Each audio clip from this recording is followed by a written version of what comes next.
My dad told me the same thing for 20 years. A car payment is just part of life. Everyone has one. So when I turned 22 and got my first real job, I did what he taught me. I walked into a dealership and signed up for 6 years of payments. That single piece of advice given with love, repeated with certainty, cost me $73,000 by the time I was 35. Not because my dad was malicious, because he was wrong, and he had no idea. Sarah's mom told her, "You need to buy a house as soon as possible. Rent is throwing money away." So Sarah bought at 24, stretched her budget, house poor for 8 years. She finally sold at 32 and did the math on what that investment actually returned. -6% annually after all costs. Marcus's parents told him, "Don't trust the stock market. It's gambling. Keep your money in the bank where it's safe." So Marcus kept $90,000 in a savings account,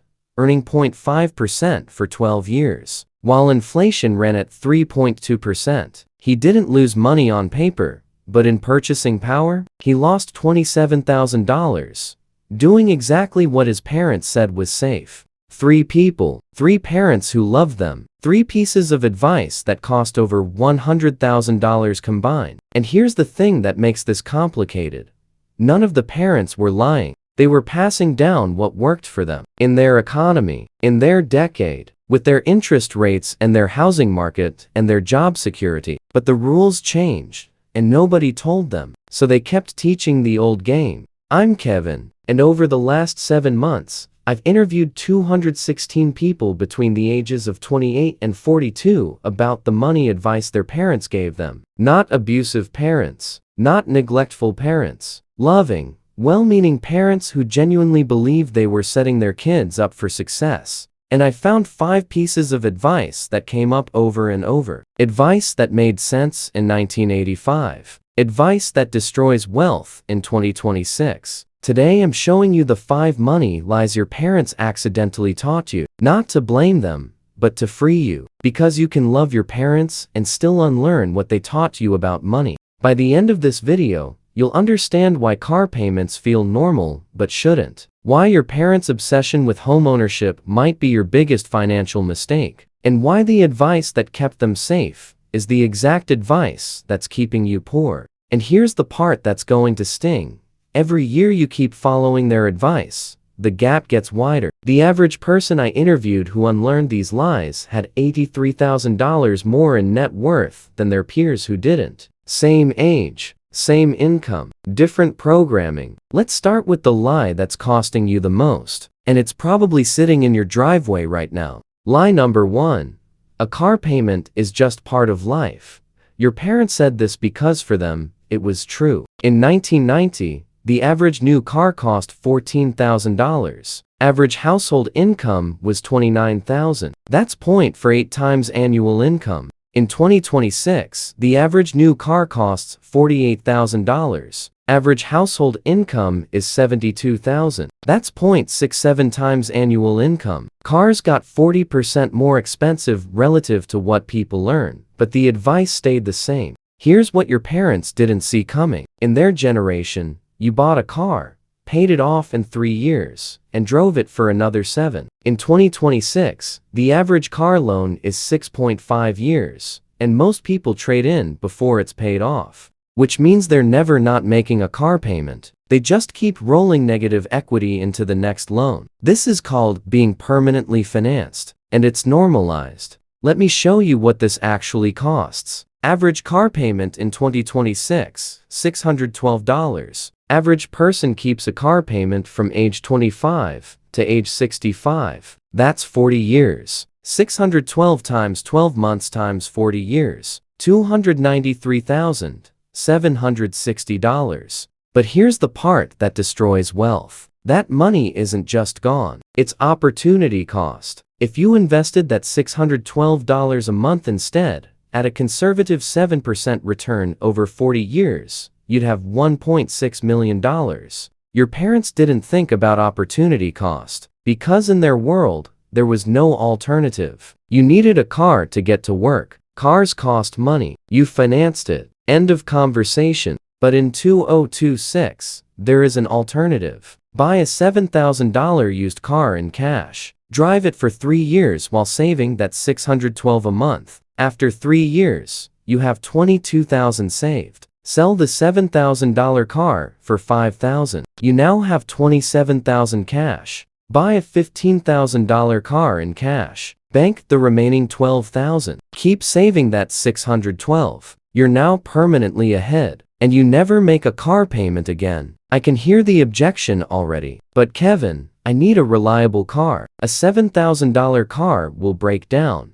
That's your parents talking. Let me show you the actual data. A 2025 study from Consumer Reports tracked reliability across 10,000 vehicles over 5 years. They found that a well-maintained 7-year-old Honda or Toyota had a 91% reliability rate. A brand new Chrysler or Jeep, 73%. You're not buying reliability with the car payment. You're buying newness. And newness is the most expensive thing you can buy. But here's why this lie persists. Your parents measure car success by, does it start every morning? You should measure car success by, what is this costing me in total wealth over my lifetime? When I stopped making car payments at 29, my dad asked me, what are you driving? I said, a 2015 Camry I bought for $8,000. He said, you can afford better than that. And that sentence revealed everything. To him, the car you drive signals what you can afford. To me, the car I don't finance signals what I'm building. Different scorecards, different outcomes. Here's the unlearning. Your parents taught you to ask, can I afford the payment? You need to ask, can I afford the opportunity cost? The average person I interviewed who eliminated car payments by 30 had $112,000 more in invested assets by 40. Same income, same jobs, just no $600 monthly drain. That's lie number 1. But it's not the most expensive one. The most expensive lie is about the house you're living in right now. Lie number 2. You need to buy a house as soon as possible. Rent is throwing money away. This might be the most emotional lie on the list, because for your parents' generation, it was absolutely true. Let me show you why it worked for them. In 1985, the median home price was $75,000. Median household income was $23,000. That's 3.3 times annual income. Mortgage rates were around 10%, but dropping fast. 4. In 2026, the median home price is $420,000. Median household income is $72,000. That's 5.8 times annual income. Houses got 76% more expensive relative to income. But here's the thing your parents experienced that you won't. They bought in 1985. By 1995, their house had doubled in value. By 2005, it had quadrupled. They lived through the greatest housing appreciation run in American history. So when they tell you, buy as soon as possible, they're not wrong about their experience. They're wrong about your future. Because what worked in an appreciating market destroys you in a flat or slow growth market. And 2026 is not 1985. Let's run the actual math on buying too early. Sarah bought a house at 24 for $350,000. Put down 7%, $24,500. That was every dollar she'd saved since college. Mortgage, $325,500 at 6.8%. Monthly payment, $2,138. But that's not the full cost. Property tax, $340 a month. Insurance, $210 a month. Maintenance,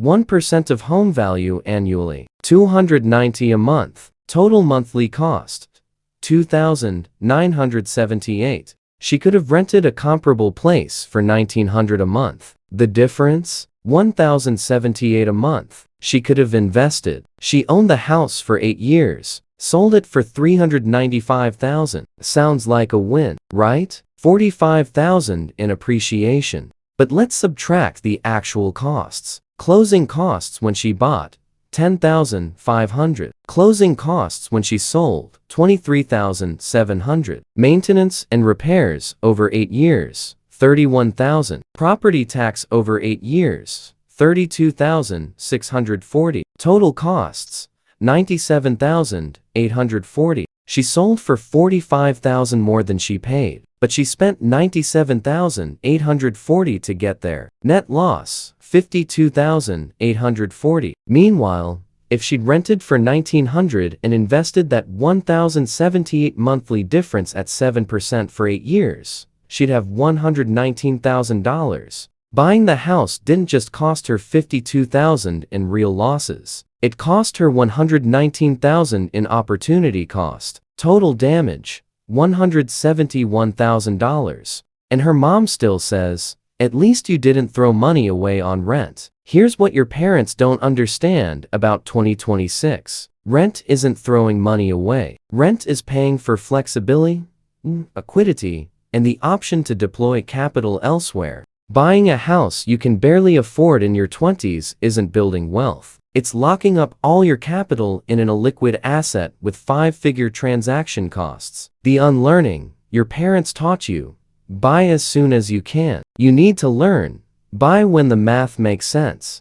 And here's when the math makes sense. When buying costs less than renting. After all, true costs. When you're staying in one place for at least 7 years. When you have 20% down, plus 6 months of expenses saved. If you don't meet all three, keep renting and invest the difference. But Kevin, what about building equity? Let me show you what equity actually looks like in the first 10 years of a mortgage. Year 1, 93% of your payment is interest. Year 5, 81% is interest. Year 10, 71% is interest. You're not building equity. You're renting money from the bank. Lie number 3. The stock market is gambling. Keep your money somewhere safe. This lie cost Marcus $27,000 in purchasing power, but it costs the average person way more. Let's understand why your parents believe this. Most of them lived through 2008, watched their 401ks get cut in half, watched their neighbors lose homes. They felt the market as dangerous, and they wanted to protect you from that pain. So they taught you, cash is safe. And in their framework, they're right. Cash doesn't go down. You can't lose your principal. But they're measuring the wrong thing. They're measuring nominal value. You need to measure purchasing power. Here's what cash actually does. From 2014 to 2026, inflation averaged 3.1% annually. If you kept $100,000 in cash for those 12 years, you still have $100,000. But that $100,000 now buys what $73,000 bought in 2014. You didn't lose money. You lost $27,000 in purchasing power. Your parents call that safe. The market calls that a guaranteed loss. Meanwhile, that same $100,000 invested in an S&P 500 index fund from 2014 to 2026. It's now worth $247,000. But Kevin, what about the crashes? Yes, there were crashes. 2020, 2022, 2025. And every single time, the people who stayed and recovered and made new highs. The people who sold and went to cash locked in losses. Your parents saw the crash. They didn't stay long enough to see the recovery. So they taught you to avoid the crash. But avoiding the crash means missing the recovery. And the recovery is where all the wealth is built. A 2026 study from Vanguard analyzed investor behavior over 30 years. They found that investors who stayed fully invested through every crash had returns of 9.8% annually. Investors who sold during crashes and waited to buy back and at the bottom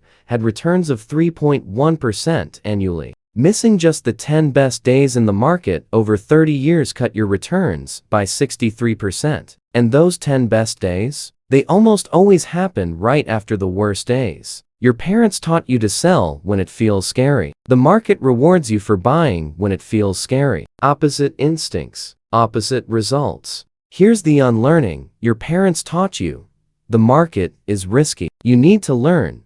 Not being in the market is risky. Risk isn't volatility. Risk is running out of money at 75 because you kept it safe at 3% while inflation ran at 3.1. The average person I interviewed who started investing at 25 had $412,000 more at 40 than their peers who followed their parents' cash-only advice. Same income, same savings rate, different asset allocation. But here's the conversation you need to have with your parents. Not, "You were wrong." But the economy you gave me advice for doesn't exist anymore. In 1985, a savings account earned 8%. Inflation was 4%. Keeping cash actually made sense. In 2026, a savings account earns 4%. Inflation is 3.1%. You're barely keeping up. Your parents aren't stupid. The game changed on them, but you're still playing by their rules. And that's on you. Lie number 4. Find a steady job with benefits and stay there. Job hoppers never get ahead. This worked for your parents. It's killing your earning potential. In your parents' economy, loyalty was rewarded. You started at a company, put in your time, got annual raises of 4 to 6%, retired with a pension.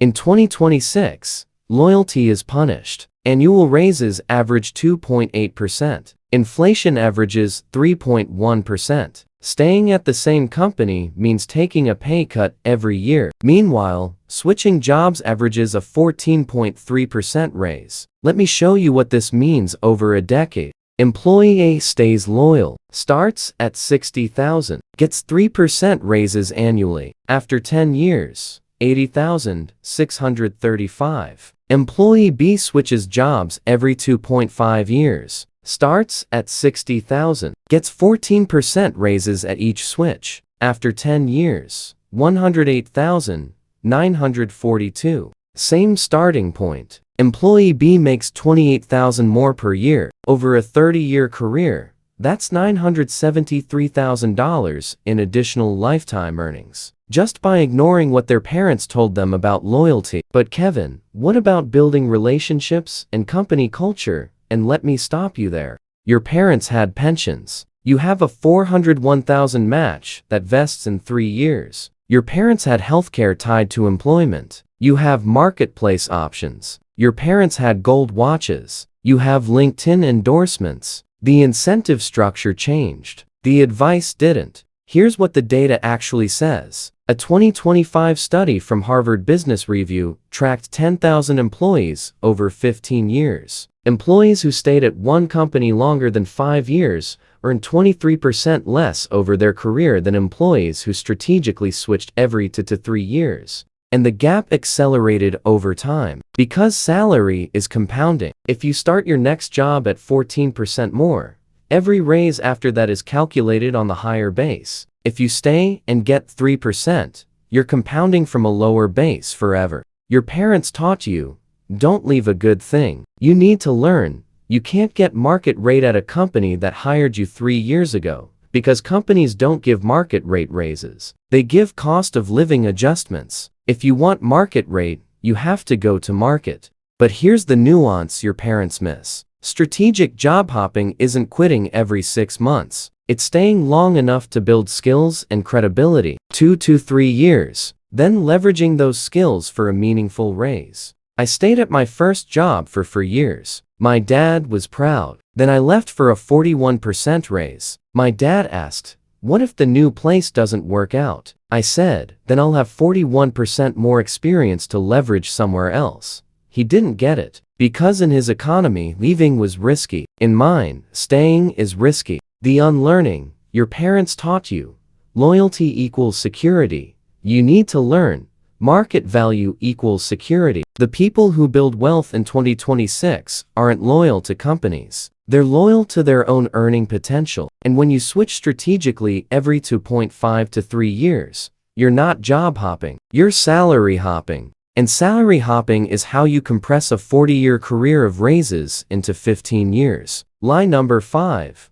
Go to the best school that accepts you. Student loans are good debt. This is the lie that's created a generation of indentured servants. Your parents pushed college hard, because for them, it was the only path to the middle class. And they were right. In 1985, in 1985, the average cost of a 4-year degree was $21,000. Total, median starting salary for college grads, $24,000. You graduated with debt equal to 0.87 times your first-year salary. You paid it off in 2 years. In 2026, the average cost of a 4-year degree is $138,000. Median starting salary for college grads, $59,000. You graduate with debt equal to 2.34 times your first year salary. It takes 11 years to pay off. Your parents see college as an investment with guaranteed returns. You're experiencing college as a financial anchor that delays every other life milestone. Can't buy a house. Student loans. Can't start a business. Student loans. Can't invest aggressively. Student loans. Can't take career risks. Student loans. But here's the lie within the lie. Not all degrees are created equal. Your parents taught you, it doesn't matter what you study as long as you get the degree. That was true when any degree opened doors. It's financial suicide in 2026. Let me show you the return on investment by major. Engineering degree. Average debt, $42,000. Starting salary, $78,000. ROI, positive within 3 years. Communications degree. Average debt, $51,000. Starting salary, $43,000. ROI, negative for 12 years. But Kevin, you can't put a price on education and passion. And yes, you can. It's called debt to income ratio. If you take out $100,000 in loans to pursue your passion, and that passion pays $38,000 a year, you didn't follow your dreams. You built a prison with tuition. Here's the unlearning. Your parents taught you any degree is worth it. You need to learn. A degree is worth it if the return exceeds the cost within 5 years. And if it doesn't, you have 3 better options. Option 1, go to community college for 2 years. Transfer to state school. Cut total cost by 63%. Option 2, choose a major with clear ROI. Then pursue your passion as a side project or second career. Option 3, skip college entirely. Learn a trade. Make $75,000 as an electrician with 0 debt. Your parents won't like option 3, because in their world, no college meant no future. In your world, no college might mean early retirement. I interviewed 47 people with 6-figure student debt. Every single one said the same thing. If I could go back, I'd choose the cheaper school. Not one said, the prestige was worth it. Because prestige doesn't pay your loans. Salary does. And salary is determined by what you do after college. Not where you went. But your parents measure success by the bumper sticker. You're going to measure it by net worth. At 35. Different scorecards. The average person I interviewed who graduated debt-free, or with minimal debt, had $162,000 more in net worth by 35 than peers with over $75,000 in student loans. Same majors. Similar jobs. One started with an anchor. One started free. That's lie number 5. Now, let's talk about what to actually do. Here's what makes unlearning so hard. You're not rejecting bad advice from strangers. You're rejecting advice from the people who raised you. People you love. People who sacrificed for you. People who genuinely believe they're helping. So when you tell your dad you're not buying a house yet, and he says, you're wasting money on rent, he's not trying to sabotage you. He's trying to give you what worked for him. And that's the trap. You can honor your parents and still build wealth differently. Those aren't in conflict. Here's the script I use. I know this worked for you. I'm so grateful you taught me to take money seriously. But the economy you gave me advice for has different math now. I'm adapting your principles to my reality. That language does 3 things. It honors their experience. It acknowledges different conditions, and it gives you permission to choose differently. The 5 lies aren't lies because your parents wanted to hurt you. They're lies because time moved forward and the advice didn't. If you just realized your parents accidentally programmed you for financial struggle, you need to subscribe to Prosperity Levels right now. We upload new money truth every single day. The kind of analysis that shows you what's actually costing you versus what just feels expensive. Hit subscribe. Turn on notifications. Tomorrow, we're breaking down another lie you've been living.